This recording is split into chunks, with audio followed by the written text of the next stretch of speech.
Olá, nós estamos no podcast dos alunos da Escola de Psicanálise de São Paulo e hoje eu estou aqui com ninguém mais, ninguém menos que a idealizadora disso tudo, a Débora Damasceno. Meu nome é Fábio Peloso e aí, Dé, tudo bom? Oi, Fá. Ai, que legal. E você está aqui. Eu tô aqui. Não sei como cheguei aqui, mas eu tô aqui e eu agradeço muito você por ter topado esse projeto comigo. Que legal, muito gostoso. É uma honra estar aqui com você, inclusive, né? Eu que sou fã de carteirinha, né? Depois a gente vai para a sessão de fotos ali e tudo, né? Né? Enfim, como nós estamos no podcast da Escola de Psicanálise, eu queria saber antes, né? Quem é a Débora Damasceno? Porque a gente está vendo o sucesso que está fazendo, porque está fazendo sucesso, os seus vídeos são o máximo, tem um monte de visualizações e curtidas e tudo. E as pessoas querem saber quem é a Débora, de onde essa mulher, de onde ela saiu, como é que ela apareceu no mundo, né? Que cegonha foi essa que te trouxe? Né? Então, conta um pouquinho de você pra gente. Olha, isso é muito difícil, porque eu nunca sei exatamente o que as pessoas querem saber quando elas querem saber isso. Me conta a sua história. Mas a história é que eu sempre fui um pouco precoce nessa coisa de estudos, de conhecimento. Uhum. E aí, num dado momento, eu me vi tendo que escolher que graduação ia fazer, um pouco antes da idade prevista. E aí apareceu a filosofia. E eu pensei, se eu fizer filosofia, eu vou fazer algo que está na base de todas as estruturas de pensamento. Então vai ser bom para mim cursar filosofia. Com quantos anos você pensou nisso, Débora? Fala com a gente. 16. Então você já tinha noção de que a filosofia era a base de tudo. Ah, sim. Eu comecei a ler com 3 anos de idade. Então, com 16 eu já tinha lido muita coisa. Ok. Então, eu já tinha essa noção. E aí, eu queria fazer alguma coisa que fizesse sentido naquele momento da vida. E a filosofia fez. Tá. Mas quando eu fiz filosofia na USP. Quando eu comecei a estudar, eu fiquei frustrada porque a graduação, ela é, na verdade, um ensino metodológico. Tá. Como ler, como interpretar, que é fundamental na minha vida até hoje. Eu acho que tudo que eu faço bem, porque eu sei ler bem, e aí eu sei ouvir bem. Então, interpretar bem. Interpretar. Então, não é uma crítica. Mas foi frustrante, porque eu pensava que eu ia pensar. Uhum. E o que a gente aprendia na faculdade era que pensar é coisa de livre docente. Na graduação você não sabe nem ler direito, como você vai pensar? E as perguntas que eram possíveis de serem feitas já estavam feitas e já tinham respostas clássicas. Ok, então vamos prestar atenção nos clássicos, né? Isso. E aí eu fiquei frustrada porque eu falei, não, mas eu tenho dúvidas sobre a minha vida e quem vai me falar a respeito disso? O clássico a gente já sabe das perguntas e das respostas, mas e aí, como é que fica, né? Então, foi muito frustrante. Eu queria alguma coisa que me conseguisse me falar sobre aqueles problemas cotidianos que eu tinha. Tá, mas vamos lá. Você estava na faculdade de filosofia, estudando filosofia, vendo as questões que movem o mundo. Eu não me esqueço de uma tarde que eu passei estudando sobre o sentido do nada. O sentido do nada. O sentido do nada. Eu acho que era em Heidegger. Era uma tarde de sol de outono. Uhum. E aí, de repente, eu me dei conta de que eu estava lá, numa sala, com um grupo de amigos. Eu falei, poxa, eu queria estar lá fora tomando sol. Isso aqui não faz sentido nenhum. É o sentido, né? Mas ok. Mas sim, filosofia foi interessante em muitos aspectos. Aí é uma história. Uhum. Eu tinha uma amiga que ela era a bonita. Pensa numa mulher linda. Okay. Era ela. E ela estava fazendo filosofia também.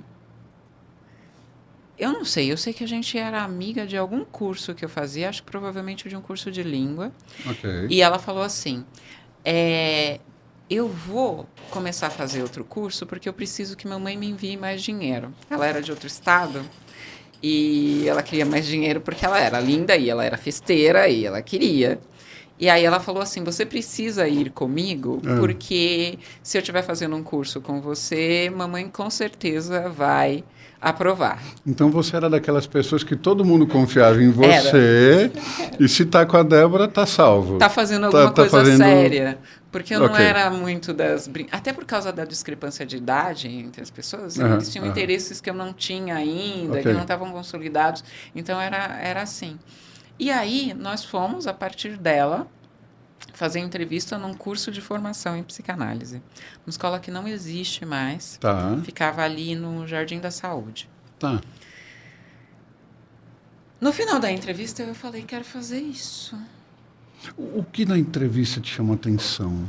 Essa pergunta é complicada, porque eu vou parecer mais arrogante do que talvez as pessoas pensem que eu sou. Imagino. Mas foi assim, ele fez... Primeiro, a coisa mais importante foi que ele entendeu a dinâmica que acontecia entre nós. Porque todas as vezes que eu chegava nos lugares, ela era linda. Então, ela era o centro das atenções. Ok. E eu era alguém que as pessoas precisavam suportar, porque ela gostava de me levar para os lugares.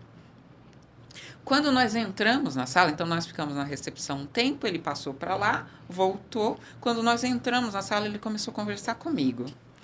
Eu falei, ele sabe que sou eu que vou decidir. Como é que ele sabe? Aí eu fiquei prestando atenção nele. Aí ele fez algumas perguntas. Ele olhou para você e não para ela. Muito estranho. Muito incomum. Isso nunca tinha acontecido antes. Tipo, se a gente fosse para minha casa, meus pais prestavam atenção nela. Não prestavam atenção em mim. Ok. Então, assim... É porque ela era visita e você já era conhecido, ok. Também. Mas era isso. Ela era realmente muito simpática. E ela tinha um sotaque agradável. E ela sabia envolver as pessoas. Eu achava aquilo muito legal, mas não era a minha. Aí ele falou, mas eu fiquei intrigada. Como é que ele sabe que sou eu que vou decidir se a gente vai fazer o curso ou não? E aí ele foi falando algumas coisas, até que eu falei, puxa, eu preciso saber se ele é inteligente. E aí eu fiz algumas perguntas. Algumas perguntas, assim, são essas perguntas aleatórias que a gente faz para saber se a pessoa é muito culta, se o português dela está bem estruturado, se ela tem inteligência matemática. Eu era muito pior, hoje eu não faço mais isso com as pessoas. Obrigado. Eu não faço, não. Eu sou uma pessoa bem gentil. Obrigado. E aí eu fiz umas perguntas e ele não era excepcionalmente inteligente e também não era excepcionalmente culto. Ok. Não pode perguntar o nome dele, tá? Porque não importa. E aí, eu falei, bom, se ele não é excepcional, ele tem uma técnica que é muito boa. Então, eu quero aprender isso. Legal. E aí, eu fui querer estudar psicanálise, porque eu queria entender aquilo que ele tinha entendido tão rápido. Tá, e aí surgiu... Você estava em que ano de filosofia? Eu estava no primeiro ano de filosofia. Puta que pariu, você estava no primeiro ano? Eu estava no primeiro ano. Tava. E eu terminei a formação em psicanálise junto com a graduação em filosofia. Eu concluí os dois. Então, juntos. Então você fez a escola em paralelo. Tá. Paralelos. Que legal. E aí, quando eu terminei, imagina, eu tinha feito o meu primeiro processo analítico, terminei a graduação, não sabia o que queria fazer da vida, Tinha as ferramentas, mas estava ali.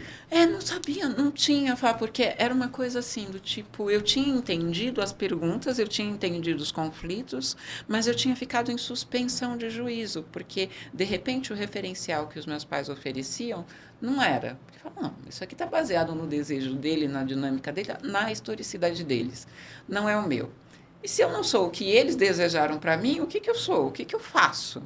Não tinha resposta ainda. Cara, quem que se pergunta isso hoje em dia, né? Vamos, ok, continua. Tá bom, eu sei. Eu Você sei é diferente. eu sou esquisita. Então, ok. Eu sei que eu sou. E não tenho nenhum conflito com isso. Eu sou esquisitinha mesmo. Mas era essa a questão. E aí, quando eu terminei a graduação, eu pensei, bom, eu acho que eu sou a pessoa da minha família que mais estudou. Eu não venho de uma família catedrática. E eu tinha já, tipo, estamos cansados de pagar as suas contas, você precisa fazer alguma coisa. Você cresceu, agora Cresceu, você se vira. já estudou tudo isso aí. Não, agora vai. Tua vez.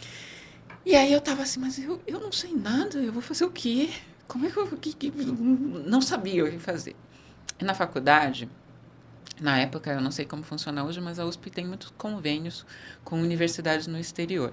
E eu tinha estudado algumas línguas durante a graduação, mas eu tinha aprendido muito bem o francês. Então eu pensei, vou para a França, Ok. indo lá, fazendo o curso lá, eu ganho fluência, os No, certificados, as coisas no de francês, fluência de bacana. francês. Aí eu volto, vou dar aula de francês, me mantenho e depois eu penso o que eu vou fazer da vida. Você foi para a França para aprender francês, para voltar professora de francês. Era isso. Olha, que legal, não sabia. Era isso. Que Eu fui legal. fazer um curso de língua e civilização francesas, que tinha a duração de um ano letivo. Chique. Chiquérrimo. Exato, você vai fazer biquinho. Que Lindo. chique. Lindo. E aí, a ideia era essa. Eu vou para a França, faço, volto, vou dar aula de francês, meus pais ficam calmos, deixo de ser uma despesa para eles. E aí, no caminho, eu decido o que quero Mas fazer da vida. estando na França, você não era uma despesa mais para seus pais. Não, não era. Não era. Eu já fui, já. Mas para mim foi uma coisa. O que meus pais estavam cobrando? Se vira da vida. Para mim, para a Perfeito. França foi ganhar tempo e condições mesmo mais palpáveis para eu conseguir me virar da vida. E eu Perfeito. não tinha, eu não sou ainda uma pessoa muito prática. Então, Hum, assim, você fala, tem que hum. trabalhar? Tá, eu trabalho. Me fala o que é para fazer. Ok. Porque. Ok. E aí, aula de francês? Fala, aula. Eu sempre dei aula. Né? No colégio eu dava aula, na graduação dava aula. Quando fui fazer esse curso de psicanálise, eu dei aula na escola de psicanálise, depois de 6 meses que eu estava lá. Então, Tá. legal. Então, eu vou me qualificar para fazer uma coisa que eu já sei, que já gosto, que é dar aula. Aí, Ok. fui dar aula. Não fui. Fui, chegando lá, chegando em Paris, eu cheguei. Eu acho que eu nunca tinha dormido uma noite fora de casa. Ah, Então, a primeira noite que eu dormi fora de casa foi no avião para Paris. tá. Aí eu cheguei lá, deixei a minha bagagem no lugar combinado. A universidade ajudava muito a fazer esses trâmites todos. Aham. E fui para a secretaria com minha pastinha de documentos, olhando para a moça, falando: eu tenho isso. Tipo, o que eu O faço? que eu faço? Onde que eu tô? Para onde que eu E vou? aí, aquela praticidade racional que eu amo nos franceses até hoje. Ela pegou todos os documentos, ela falou: tá, esse curso acontece nessa sala, se direciona para lá. Ah, você tem uma formação em psicanálise, vou te mandar para o nosso Instituto de Psicologia. Lá a gente tem um curso de especialização. Aí eu falei: tá. Aí ela me deu um papelzinho cortadinho, que eu tinha até bem pouco tempo com o endereço. Aí eu fui. Aí chegou lá, eu falei, a senhora fulana me falou para entregar esse papel aqui. Aí ela falou, tá bom, vou encaminhar você para a bolsa e esse daqui vai ser o seu analista acompanhante. Entre em contato com ele amanhã, ele vai estar te esperando às 9. Eu falei, Analista com muito. tá. Aí eu comecei a fazer especialização em psicanálise em Paris. Mas espera, você tinha ido para lá para a universidade Para fazer um curso de língua e civilização francesas. e caiu na psicanálise. Porque eu tinha já a formação em Então você psicanálise. fez as duas coisas. Fiz, de novo. Perfeito. De novo. Perfeito. Legal. Aonde que entra a parte de sexologia e Reich nesse meio? Porque você não é só psicanalista e professora de francês. Quer dizer, professora de francês eu descobri Nunca agora. dei Né? aula Quer de dizer, francês. sempre tem uma primeira vez, né? Sempre tem uma... Mas ok. Eu vejo, de vez em quando tem uns amigos que falam, me dá aula e tal, mas eu nunca dei aula de francês. Que legal, cara. Porque aí quando eu voltei, o que era para ficar um ano letivo foram 3 anos letivos. Ok. E aí quando eu voltei, eu tinha a qualificação Para da dar aula, porque já está fluente, sim. perfeito. Mas aí todo mundo que estava aqui sabia que eu estava estudando psicanálise lá. Tá. Então, quando eu cheguei aqui, os meus amigos e conhecidos começaram a me indicar pacientes. Pera, antes. Aí, fiquei faniquito agora.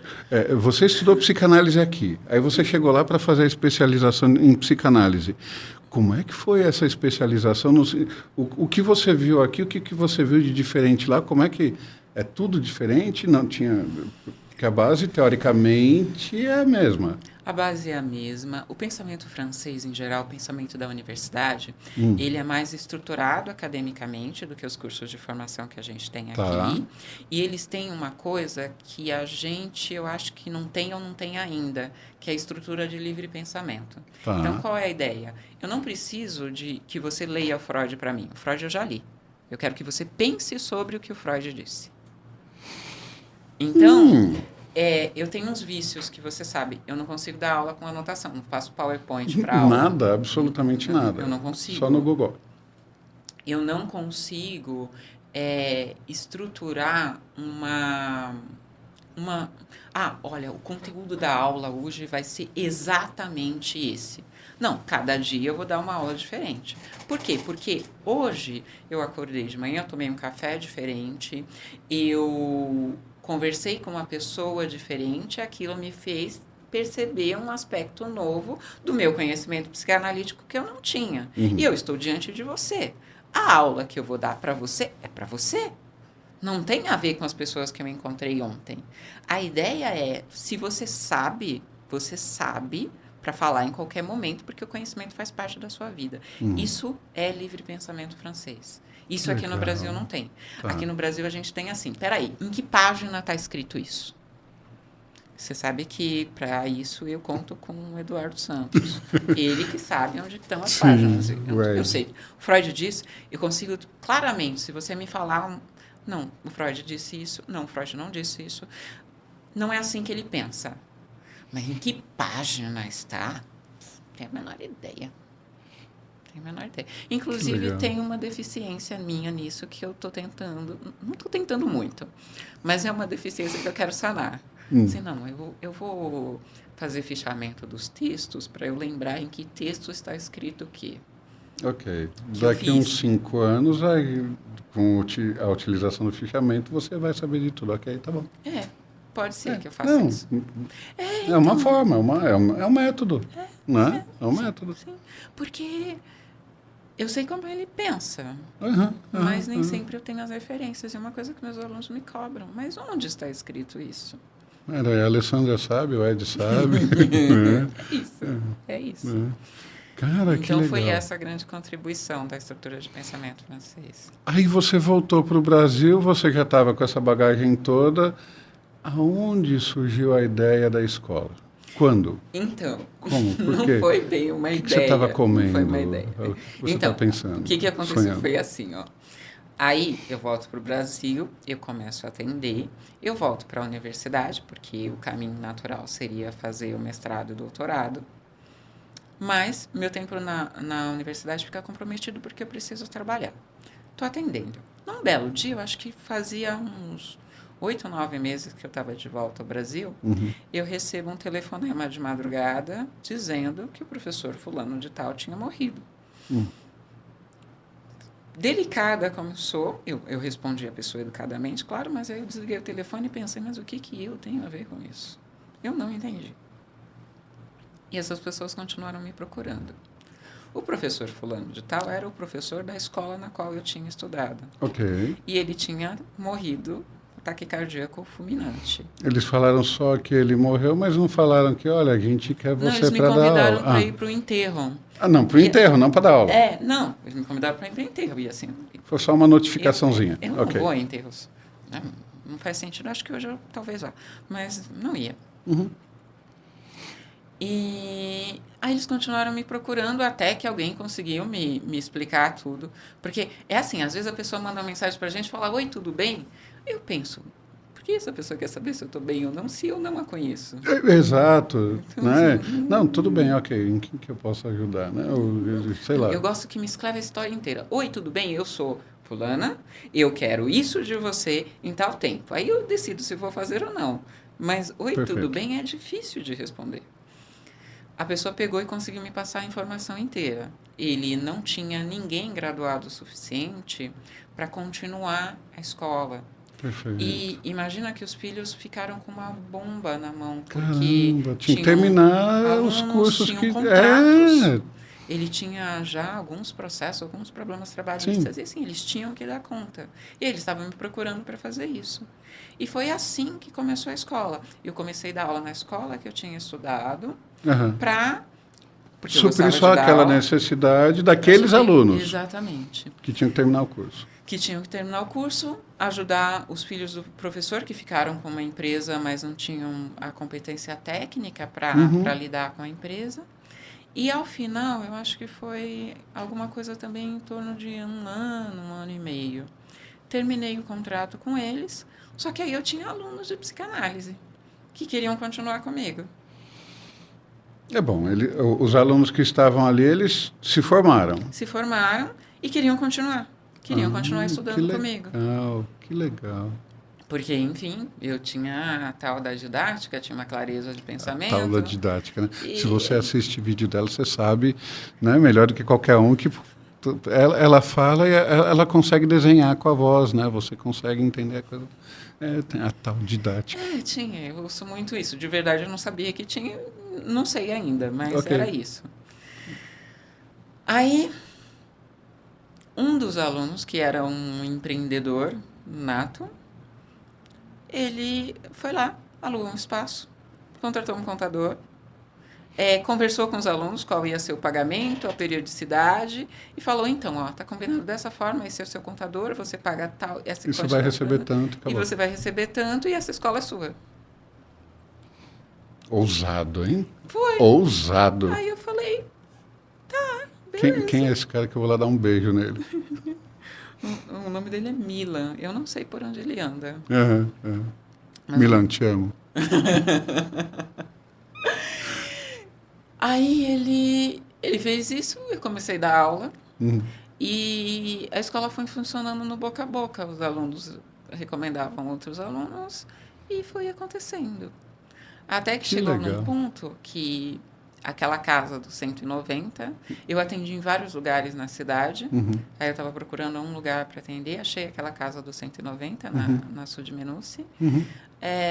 Centralizei todos os meus atendimentos lá, as aulas lá também, e ia funcionando. Nessa época eu trabalhava numa consultoria franco-brasileira, que era onde eu ganhava bastante dinheiro. E a aula de psicanálise e os atendimentos era o que eu podia fazer por prazer, por deleite. No tempo vago. Que era bastante. A consultoria exigia bem pouco. Tá. Eu recebia franceses aqui e apresentava a especificidade da cultura brasileira para o trabalho em empresas. Tá. Então era bem específico mesmo. Tá. Aí quando foi, eu acho que em 2009... 2009.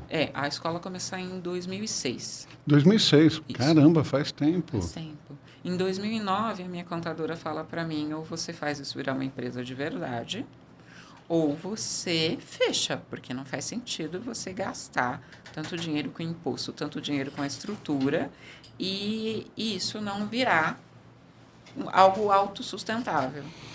Então, pera, 2006, ela vai fazer 20 anos. Vai fazer 20 anos. Que pariu, você parece tão novinha. Pareço. Com quantos anos você voltou da França? Não, agora ok, tá bom. Conta vocês. Tá bom, deixa quieto. Esse hábito de não falar a idade começou justamente com isso. A pessoa olhava para mim e falava, não pode, você é muito nova.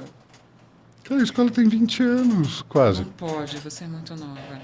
Eu perdi alguns pacientes porque eles olhavam para mim e falavam, eu não vou suportar que você me ajude a resolver meu problema. Não pode, você é muito nova. Aí era legal que eles iam ser atendidos por meus alunos, só que eram mais velhos que eu. E eu fazia a supervisão do caso. Mas ele não suportava o relacionamento comigo, que era muito nova. Aí eu falei, tá bom, então você que decide quantos anos eu tenho e lide com isso, e eu não quero mais saber nada a respeito. Gente, a escola está fazendo 18 anos, ela está completando a maioridade, olha que bacana, parabéns. Sim. Obrigada. É um desafio esse negócio de escola. Com certeza. Mas foi em 2009 que a gente teve site, que eu comecei a chamar outros professores para dar aula comigo e que a gente começou um trabalho para além do boca a boca. Que, enfim, você conheceu e a gente está vendo acontecer agora cada vez de forma mais estruturada. Mas estou aprendendo a fazer esse negócio, que eu gosto mesmo é de ser professora e psicanalista. Que legal. Então, e os vídeos você começou a gravar a partir de quando, assim? Aí, nessa história de ter empresa, eu contratei uma equipe de marketing. Uhum. E aí, imagina, uma equipe de marketing tinha 5 caras na minha frente que ficavam olhando pro nada, ninguém interessado em mim. Eu tô acostumada a dar aula com gente olhando para mim assim, nossa, que coisa interessante isso, fale-me mais. Você é o centro das atenções, ok. E ninguém olhando para mim e as pessoas me gravando. Eu falei, isso aqui não vai dar certo. E aí eu comecei a pegar o meu celular e falar sozinha, andando no parque, para eu me acostumar a falar com ninguém e conseguir gravar. Porque imagina, equipe, toda aquela grana, tem que gravar, e aí eu... E é uma grana, né, cá entre nós. Isso aqui tem um preço, né, cara? É pequenininho, já falou. Você cobra isso aqui, tá com tudo. 36 horas por dia. Então, aí... Agora eu acho que está um pouco mais acessível, mas no começo era bem caro, bem mais caro. Sim. E aí eu precisava aprender a dar rendimento da produção no dia de gravação, que era o dia que a gente tinha disponível. Tá. Aí eu comecei a falar sozinha com o meu celular. Que legal. Bom. Que no YouTube tem um canal com o meu nome. Foi esse que eu comecei a fazer e aí eu tô andando por aí. Aí eu fui acostumando a fazer viagem, aí eu sentava no parque, ficava falando. Nunca muito na frente das pessoas, no restaurante, mas andando. Tem um vídeo que eu gosto muito, que eu tô caminhando no Père Lachaise, que é um dos meus lugares favoritos. É um cemitério. Mas sim, é um dos meus lugares favoritos em Paris, porque eu morava num cubículo de... Eu não sei se tinha 13 metros quadrados. Era bem pequenininho mesmo. Uau! E normal, tá? A gente, quando é pobre na França, a gente mora em um lugar muito pequeno. Bom. E era perto do Père Lachaise, então eu ia andando para lá e eu tinha meus túmulos favoritos. E eu sentava no túmulo e ficava lendo, estudando. Eu estudava mais, principalmente no verão, fora de casa. E é um lugar calmo, né? Era um lugar super tranquilo, nunca ninguém me incomodou. Que bom! Então, eu tenho um vídeo nesse meu canal em que eu tô caminhando. Aí já é numa viagem de retorno, que eu tô caminhando pelo Père Lachaise, lembrando da vida que eu tive por lá. Que legal. Que diferente, né? Ficar caminhando no cemitério, fazendo vídeo e estudando. Ok. Né? E aí a escola tomou esse vulto que tomou. Bom, veio a pandemia, né? Na pandemia, a gente trabalhou muito internamente, Fá.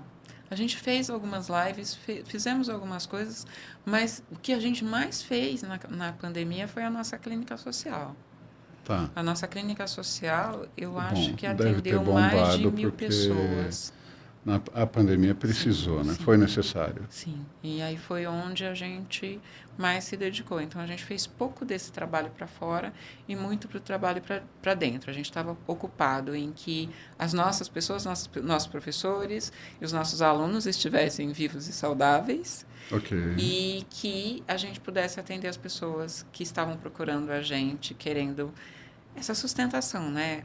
Durante a pandemia, além do trabalho analítico propriamente dito, que a gente nunca foge dele, a gente fez isso com acolhimento, com um tal do princípio da realidade, né? Saiba que você está no meio de uma pandemia e que você não vai conseguir se responsabilizar por esse processo. Vamos olhar para o chão e para frente, né? Eu tô aqui agora e agora tá assim.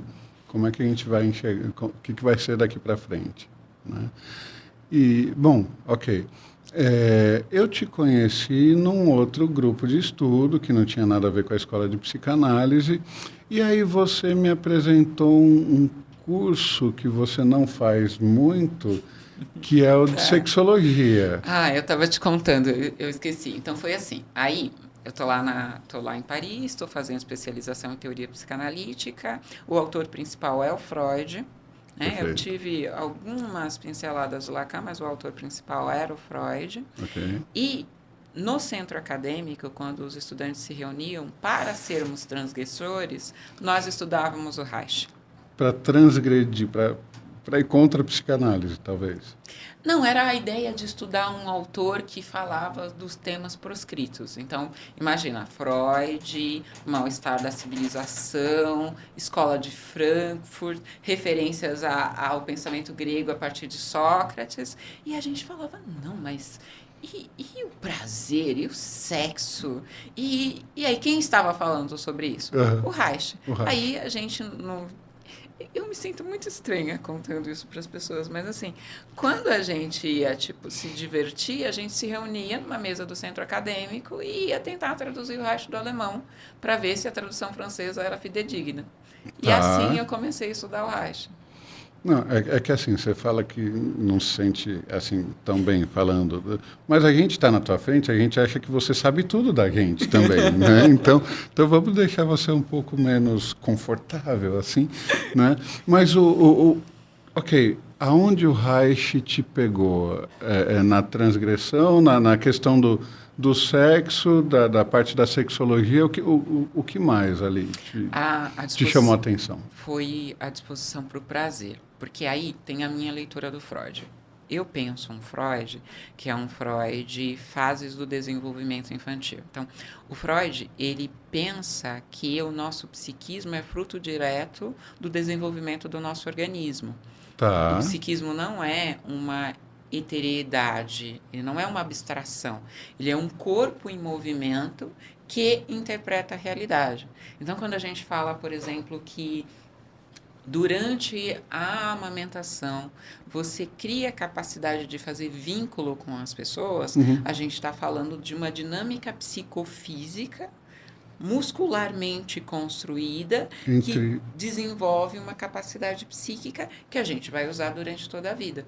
Você sabe que durante as aulas eu amo dizer que o bebê e a pessoa apaixonada têm estrutura de pensamento muito similar. E eu até gosto de citar aquela música do Bruno e Marrone, brega total, mas para dizer isso, para dizer que, olha, quando você se apaixona por alguém, você atribui a essa pessoa poder, satisfação, conhecimento de você, tal qual você atribuía à sua mãe na condição de bebê. Ok. Então, isso é uma estruturação psicofísica da realidade. Porque quando você está na frente do objeto de desejo, o ser amado, você sente coisas diferentes. Né? Que nem bebê. Sensações diferentes. Sensações diferentes. Ok. Quando a gente vai estudar os outros autores da psicanálise, então, sei lá, mesmo o festejado Lacan, o Winnicott, a Klein, parece que nós estamos num campo de ideias, de relações emocionais descoladas do corpo. Ok. E que você precisa trabalhar as suas emoções. O Reich, para mim, ele é o único... Ele te traz para o físico. Ele sustenta a sexualidade freudiana até o último degrau. E o que é a sexualidade freudiana? É a concepção de que você usa os seus sentidos para interpretar a realidade. Tem a ver com a transa, mas não para na transa. É uma relação dos sentidos mesmo. Você está no mundo com seu corpo. São seus olhos, são suas mãos. A gente chega num lugar, a gente sente um cheiro. E aquele cheiro traz memória, ou consolida o estar naquele lugar.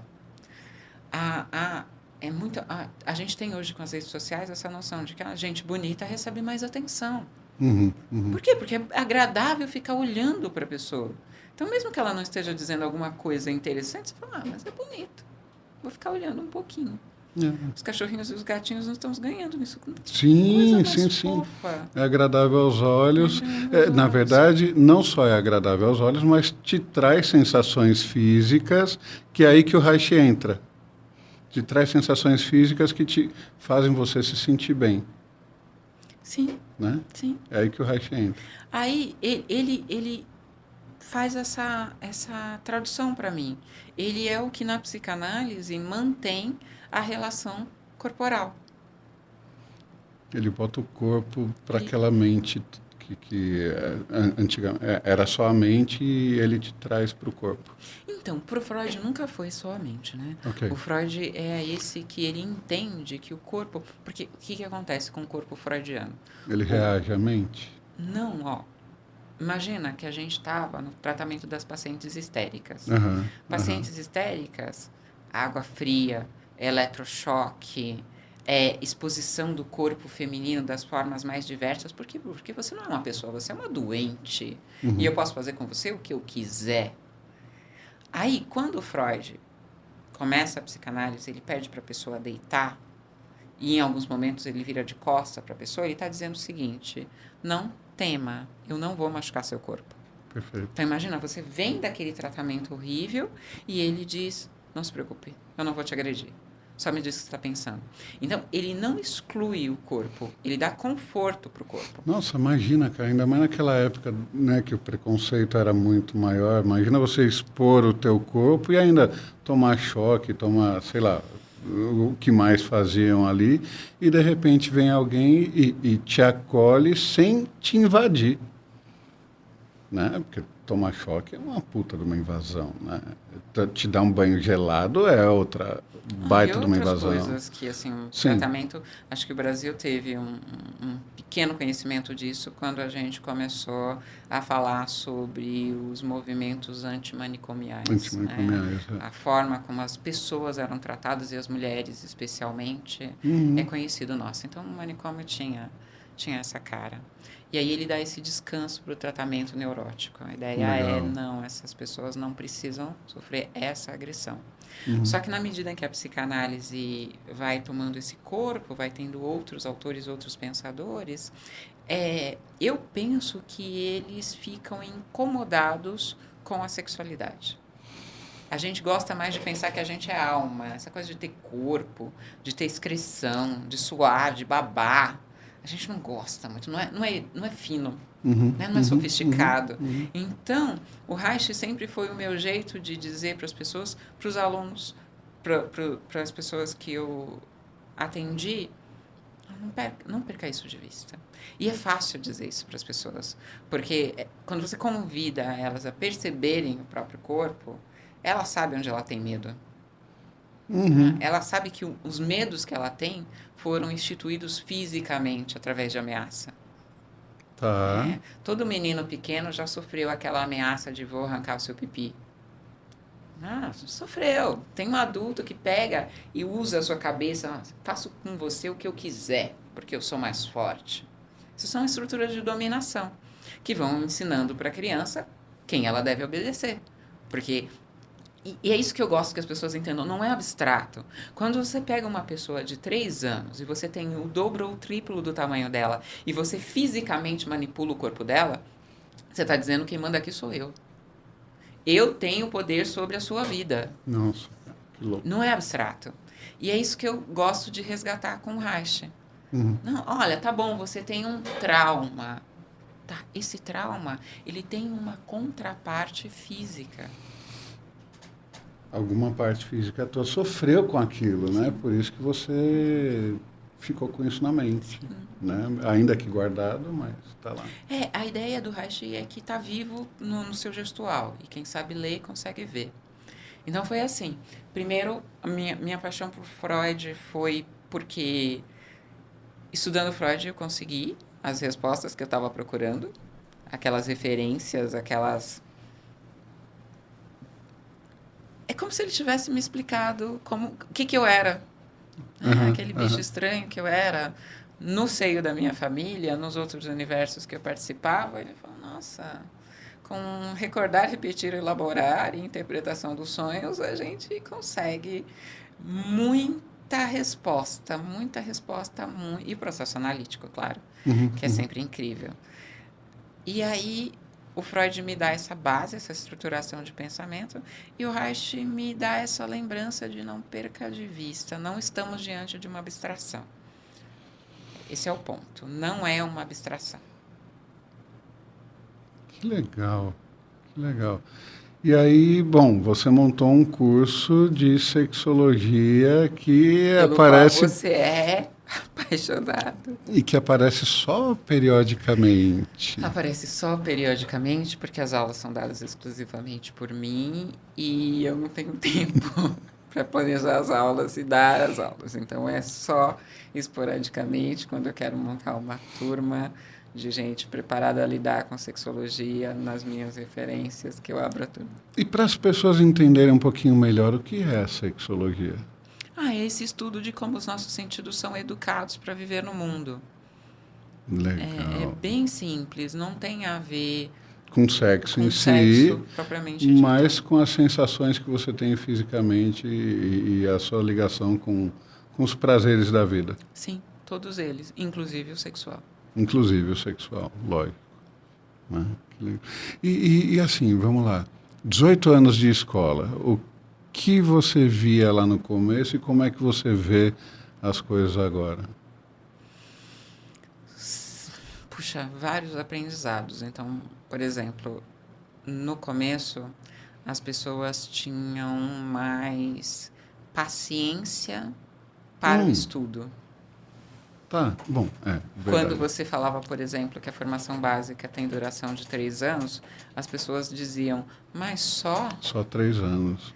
Porque E uma faculdade são 5 anos de sim, psicologia. a gente tem mais 2 anos de comprometimento com o processo de supervisão, Ok. mas o ciclo básico é de 3 anos. Então, a pergunta era, mas só? Mas é o suficiente? Hoje é, mas para que tanto? As coisas mudaram bastante, né? O desenvolvimento todo da informática, né? Bom, o mundo todo mudou, né? Eu penso que a gente se colocou num sentido de urgência e que a gente quer titulação às vezes, mas não quer profundidade. Eu estava pensando exatamente nisso, né? Porque quando você fala de 3 anos de estudo, pô, parece pouco, Pouco. né? Mas assim, é pouco, mas não é pouco. Para uma introdução, é uma boa É uma introdução. boa Para uma introdução. base, é uma boa base. É lógico que nada que você estudou só 3 anos te fez um especialista. Certo? Nada. Exatamente. Não existe nada que você estude só 3 anos, mas para te dar uma introdução já é legal, porque aí te dá uma ideia do que é aquilo e você escolhe para que lado seguir. Né? Então, ok, eu tenho uma boa base em Freud por conta da escola. Mas se eu quiser ser lacaniano, se eu quiser ser junguiano, se eu quiser ser freudiano, se eu quiser ser qualquer outra, né? Eu tenho a base que eu preciso para poder estudar o que eu quiser. Essa é a proposta da escola. A proposta é que vocês tenham um conhecimento estruturado dentro do pensamento psicanalítico para daí continuar o seu percurso. Que legal. Porque a psicanálise é uma formação continuada, você nunca conclui a sua formação em psicanálise. Mas se você não tem uma boa base, você não consegue começar bem. Eu noto, até por causa desse fenômeno das redes sociais, que as pessoas elas não sabem o começo da história. E aí ela fala, nossa, isso aqui é muito difícil. Não, não é difícil. Mas ela tá falada num vocabulário que você não tem. É, Então você precisa ser introduzido nesse vocabulário, nesse sistema de linguagem, e a partir daí esse conhecimento vai parecer muito cara, e simples. é muito louco, né? Porque, veja, antes da escola, quando eu ouvia falar de Freud, eu achava que era algo mega complexo, que eu nunca ia conseguir entender, porque eu não teria vocabulário suficiente para entender o processo.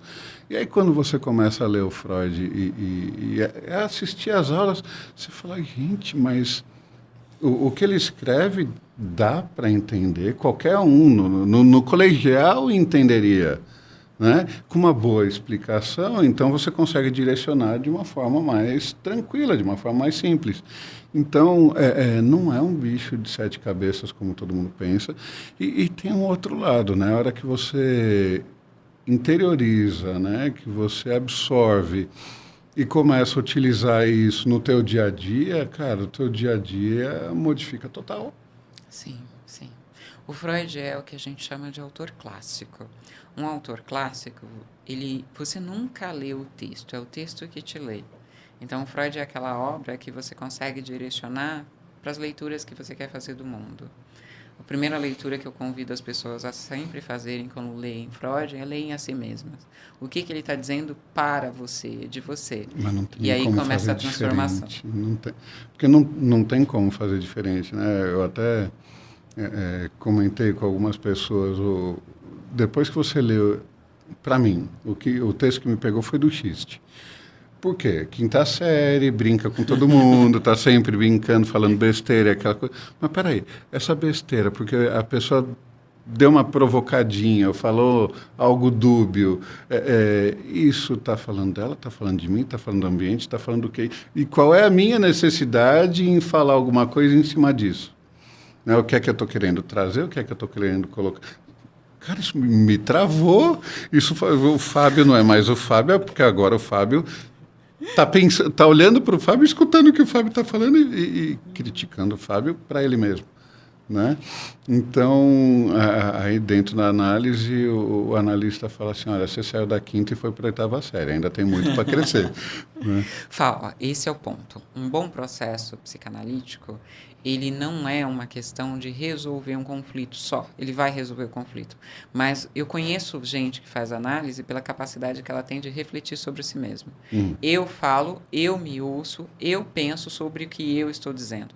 Aí a gente sai daquele lugar de, mas o meu marido, embora você saiba que eu faço isso do meu marido, mas o meu marido não fez isso para mim. Não, peraí. Não se trata do que ele fez para mim. Se trata do que eu tenho como expectativa dele. E se eu estiver me ouvindo, eu ouço as minhas expectativas. Aí eu consigo parar e falar assim, não, mas espera aí, isso daqui não tem como ele satisfazer. Não, por que eu estou depositando nele isso se o prazer é meu? Ou, não, isso aqui é só eu falar para ele que ele faz. Eu posso falar para ele. Perfeito. Se eu pedir, ele... Exatamente. Então, é a coisa de desenvolver responsabilidade pela própria enunciação. Perfeito. Ou pelo próprio desejo. Pelo próprio desejo. Até porque, assim, a gente ainda não aprendeu telepatia, né? Então, eu fico ansiando, eu fico esperando, eu fico nessa... eu gero uma tensão que nunca vai ser... nunca vai ter uma descarga, porque eu não aprendi a comunicar o que eu quero. Aí lascou.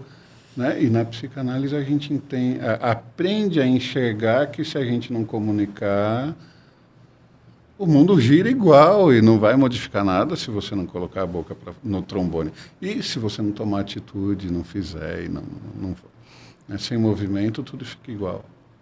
E a gente convida esse movimento analítico de se ouvir e refletir primeiro sobre si mesmo.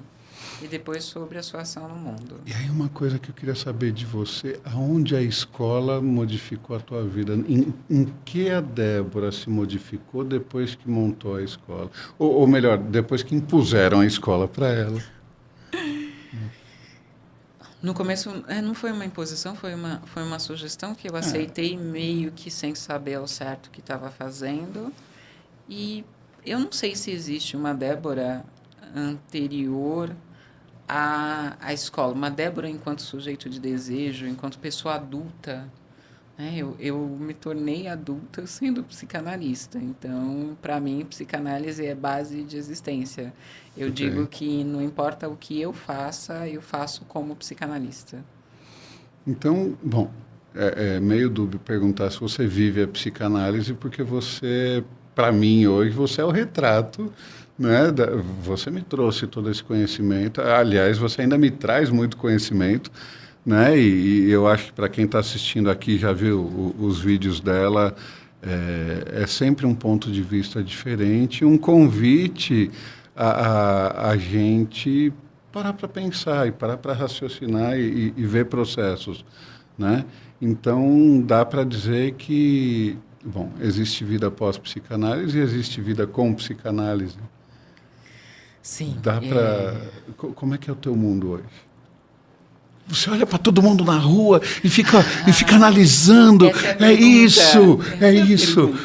Não, raramente eu analiso alguém. O que eu tenho é uma memória bastante precisa. Então, por exemplo, eu não estou analisando, na maior parte das vezes eu sou tímida, então eu estou preocupada com o que eu vou falar. Ela é tímida. Você não acredita que ela é tímida, gente, com tudo isso de vídeo dela. Ela é tímida. Não, mas eu sou tímida. Então, eu estou mais preocupada em o que eu faço, como é que eu converso, como é que eu existo com as pessoas.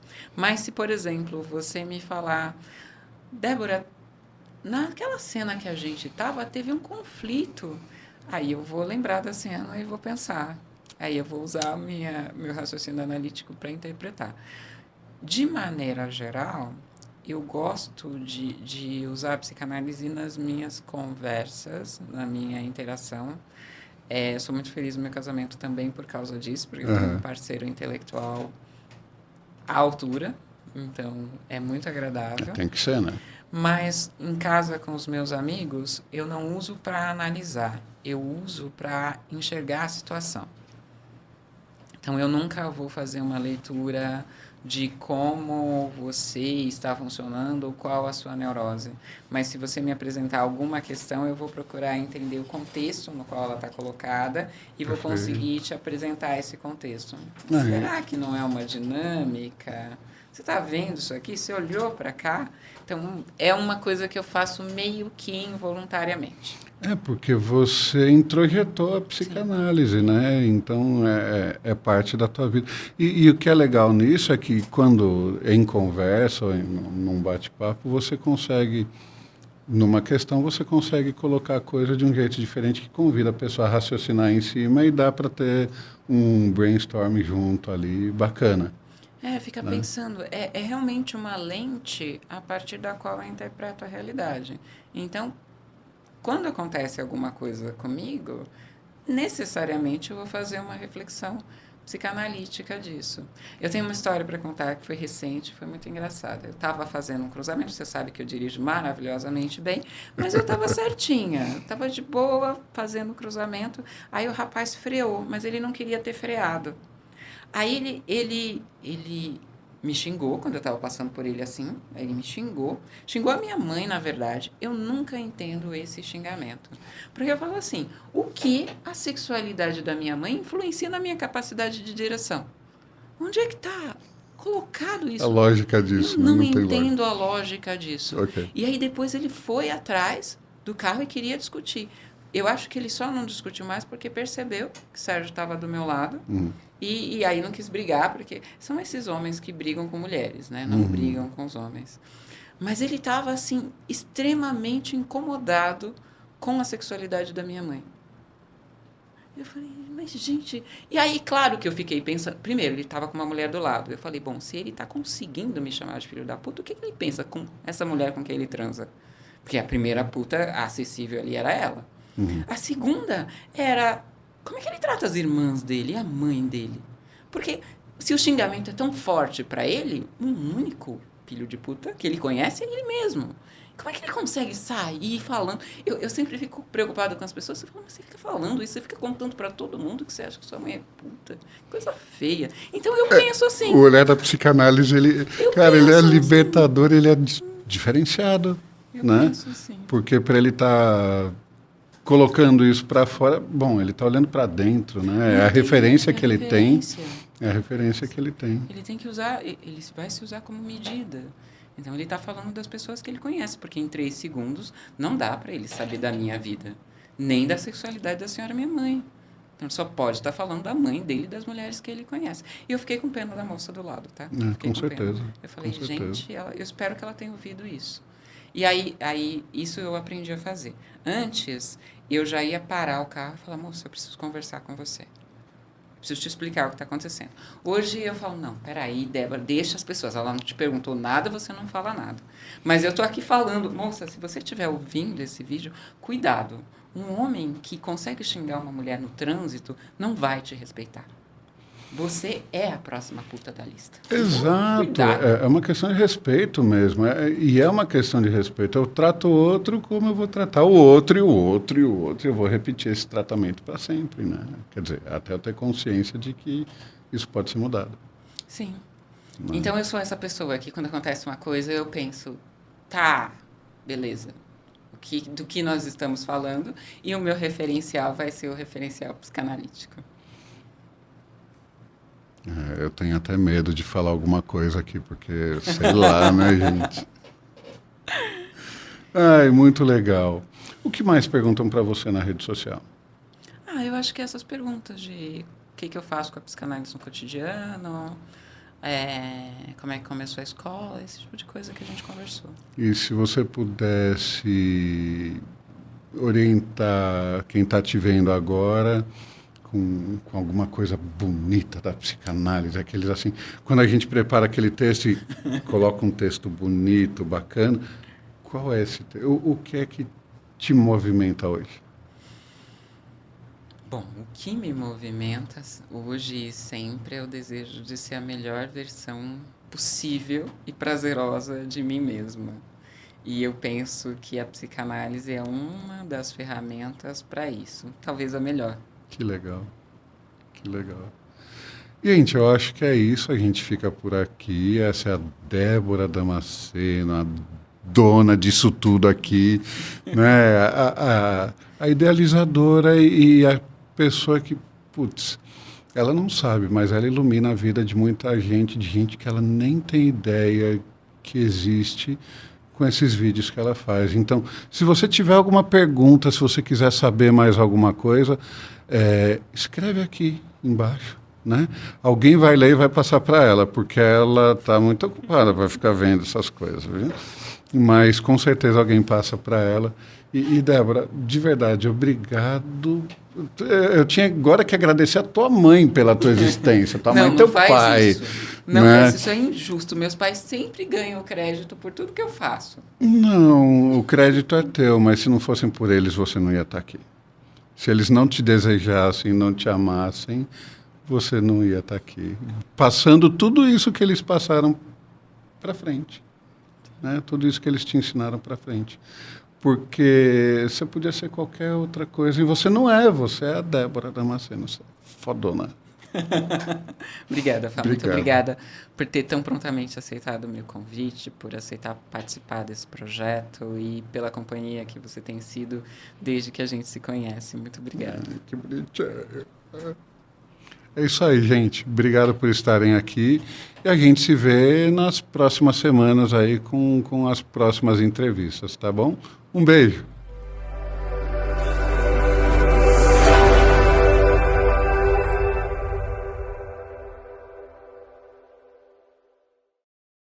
Esse podcast foi produzido por Gramofone Podcast.